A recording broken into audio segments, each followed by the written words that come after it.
Hi there, CreativeSarah here, and I have to show you this really cool technique. So I took these sparkles that we sell and I stuck them on in this formation on the frame of this wooden box frame. I wanted to cover up those odd colors, so I took some Waverly chalk paint.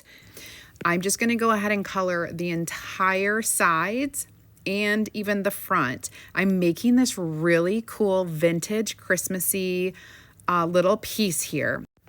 If you'd like to get the supply list for this project, go ahead and comment Chimney, and I will send you a message with a link where you'll have access to all of the things that I'm using in this project today. So once I have everything painted, I go ahead and I dry it really well. I went ahead and got a little bit of our Tobacco Road gel stain, and I just brushed it on with a dry brush to give it that real vintage look. Now I'm going to place, after this is dried, I will actually wax that center part. We're going to use a little bit of our surface wax to get that center part nice and smooth. A great place to put our stencil. Here is the stencil. Oh my gosh, and I'm going to use our espresso chalk paste. You guys, this is so cool. Make sure that you like and follow my page for more decor.